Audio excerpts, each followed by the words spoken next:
How's it going, folks? I apologize in advance for the sounds outside, but I actually like them. It's the sounds of my neighbors doing yard work. It's a sign of fall, but I like it when it's springtime and I can hear the lawnmowers and leaf blowers and all that. He's just doing some hedge trimming, and I was going to wait for it to end, but I don't think it's going to. So we're going to go ahead. We're going to do the video. This is a mailbag. I've only got one envelope to open because it is a combined shipping with multiple sports cards. I don't remember. I think there's one wrestling card in here and then a few sports cards. So we're going to have some fun. Sports cards are hot. Let's see what I got. CollectAWrestlePalooza. CollectAWrestlePalooza. But before we get going, I do want to tell you something I've been thinking about recently, which is life is hard. Been struggling at work, and I don't mean I've been struggling to succeed at work. I mean I've been struggling to feel good. It's just very stressful and lots of stuff going on, lots of personalities, lots of things that I don't agree with. And when that happens, there's a tendency for me to feel like I caused all of the problems, or I caused the people that I don't like at work to do what they're going to do, to undermine or backstab or do all those things that drive me nuts in the corporate environment. I left my last job because I didn't like the games that were being played, and sure enough, you know, they're in every office. There's always things that happen that you don't necessarily agree with, and I decided to say to myself, I don't cause those problems, and that's something I'm repeating in my head, that I'm going to find them everywhere, and even though I'm feeling them, it doesn't mean I have any control over them. So when I start thinking about them under that lens, it feels a little more manageable. So wanted to throw that out to my fans and viewers. If that helps you, that's something I'm thinking about to get through this difficult life. But my camera battery is on its last legs. I'm going to hopefully get through these cards. So we're going to do it fast today because my wife and I were going to go see the new Naked Gun movie after this, and I wanted to get the video in before that. So I didn't have time to charge my camera up completely. So we're going to go for it. Hopefully I can get this all on video here. Like I said, this is a combined shipping mailbag of some sports cards. I think it's some autographs, if I remember correctly, some Leaf autographs. Sports cards are hot right now. It's hard to find deals. It is definitely a seller's market, and who knows if that's going to continue into the future, but at least for now, finding good deals is difficult. But I'm still going through the auctions on eBay. I'm still looking for stuff that I like, and this was one. I bought one, and then I went onto the seller's shop and found another one. And yeah, there's two. I thought I actually won three. Did they forget the third one, or is it in here somewhere? Oh, it's in here, I think. Oh, I got four. Okay, yeah. First one here, Hall of Famer, Joe Montana, a GOAT, and an autograph, and it wasn't that much money. So tell me, folks, are Joe Montana autographs underpriced? And the reason I chose this one is actually I was watching the Sports Card Investor, and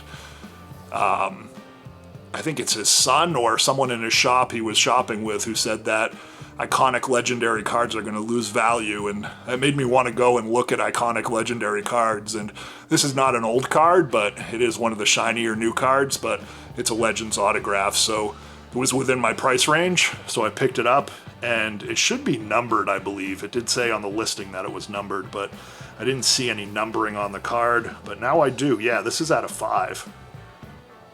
We're at a 6, 2 out of 6. Leaf City.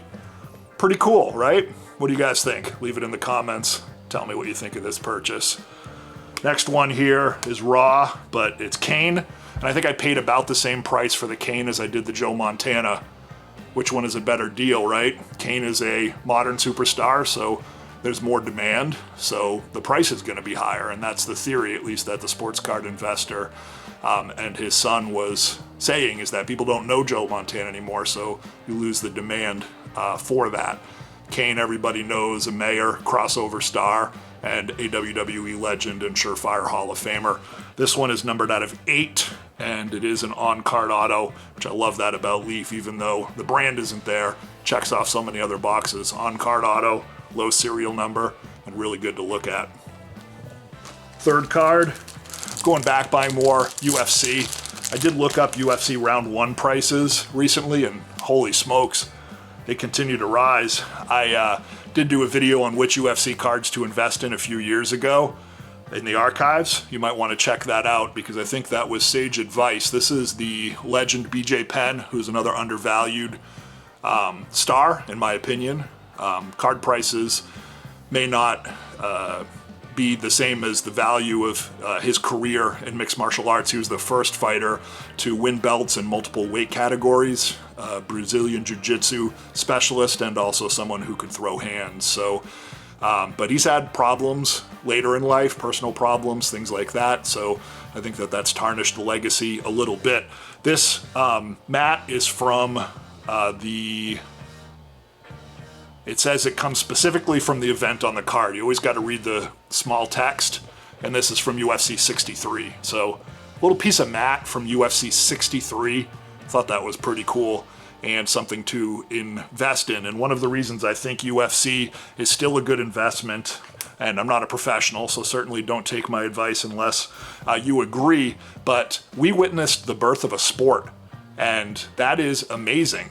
That within our lifetime, we saw mixed martial arts go from something that no one knew about or didn't talk about to a bona fide worldwide global sport. So any of the relics of that are not just of the UFC, but they're of the sport itself.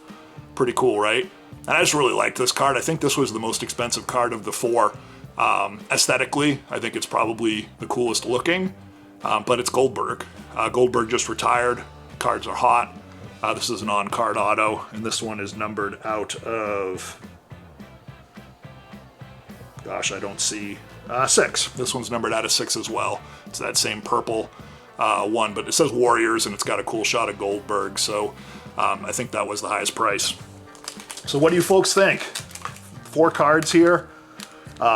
Each of them was easily under $100. I think they were all under $50 each, actually, and some of them $40, $30, maybe even $20 for the BJ Penn, or maybe even less than that, I don't recall. But all 4 of them together was under $100 landed. So what do you guys think of the purchase? Was it a good one? Let me know your thoughts. I think I found some really good deals in a hot card market, but let me know if you agree. And as always, be good to yourself. Life is hard. Have fun. Cherish those moments of reminiscing with your cards and thinking about a better time in your life, or hopefully it's still a pretty good time in your life, but if it's not, it's okay, it's going to get better. We'll see you again soon. Thanks for watching. CollectAWrestlePalooza, CollectAWrestlePalooza.